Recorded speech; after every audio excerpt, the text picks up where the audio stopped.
We're gearing up for this new album, this album about nothing, continuing on with this kind of like Seinfeld love affair fascination that you've had. Like I'm personally huge Seinfeld fan. Grew up watching Seinfeld every Thursday night in high school. Yeah, it was the best show ever.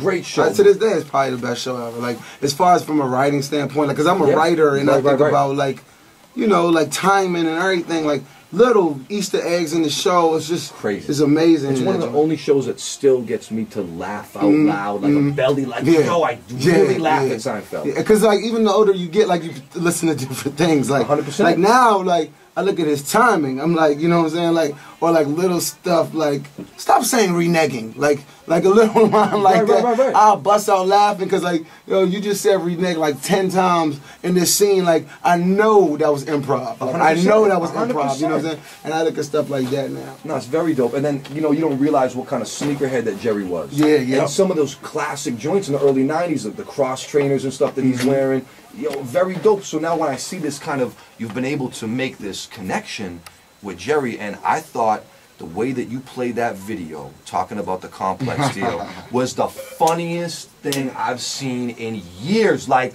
you made it out like Jerry was the one that gassed you to do it. Yeah, Complex did that. Like, you know, like, they asked me, like, yo, do you want to do this? I was like, man, I don't take things as serious as people think. I'm just passionate. Yeah. So I was like, I do it. Like I do it. Like I'm not like above like making fun of myself. Like when I do stupid stuff. No, most definitely. And but no, when I do my little research, and you realize that Jerry Seinfeld's worth about $850 million practically, and he doesn't have to do anything. At all. And he hasn't really done a lot of stuff besides B-movie and a couple things that he does on the internet. How did this relationship with Jerry Seinfeld come into play? Because this is a kind of an awkward but cool, really cool thing. I mean, just being in the entertainment business, like music would do crazy things, man. Like I remember me and Jay-Z used to slap box. Like we used to play fight on the road, like in London, like you know what I'm saying. Like in retrospect, that's crazy. Like yo, like this is my favorite musician of all time, and we're like you know he'll run up on me and start like slap boxing, like you know what I'm saying, like everything from that to even Jay-Z meeting Oprah, or like you know me meeting like being so close with the mayor, or you know rest in peace to Mayor Berry. Like I met him on stage at a go-go, like and he was like, man, like you I'm proud of you. You know what I'm saying? Like just what hip hop has enabled me to do in my life. You know what I'm saying? And meeting Jerry, like you know I'm just very honest and like I just put it all out there.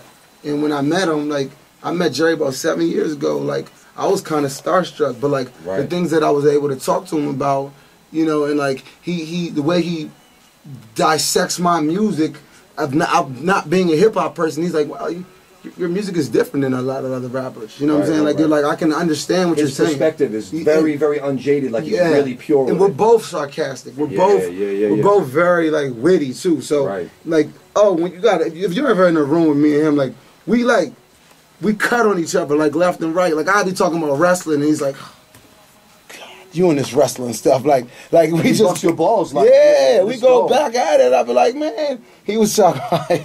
He was like, we was doing this journey. He was like, man, like, you know, I was watching this documentary about like boots and stuff. Like I was like, Jerry, like that's not my idea of a good time. He's like, well, wrestling isn't my idea of a good time. Yeah. I'm like, my man, you're really telling me you were on YouTube watching like a documentary on like how boots are made. Like, you know what I'm saying? What are you doing with your time? Like you can't compare it. You got this much free time. Yeah, that's what I'm saying. Like we just go back and forth, man. Like he's just a real good homie. How is he gonna be involved with this new album? Is it gonna be like interludes, like the the mixtapes? It's more so like it's more so exclusive content. You know what I'm saying? And I think that's what makes it even better. Cause like hopefully right now we're trying to clear some things from the show that help weave the album together. But like I made sure it wasn't too much Jerry, so where it's like it's not like a Jerry Seinfeld album, but it's a lot more than a drop here and a drop there. Like he might be on 90% of the records. Like talking, even if it's like little pieces. Even if he's like there's one record he says,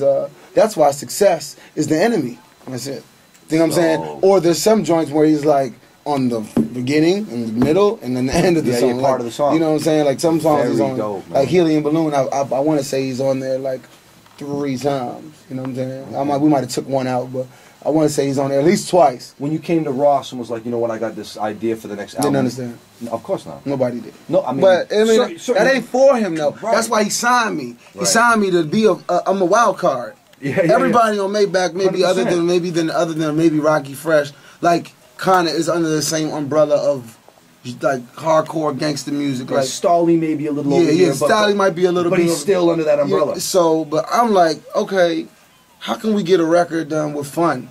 Like I want to work with fun. I want to work with, Bruno Mars. Like, you know what I'm saying? Like I want to do something like that. Like, but still represent Maybach music. You know what I'm saying? Like, and I compare it a lot to like.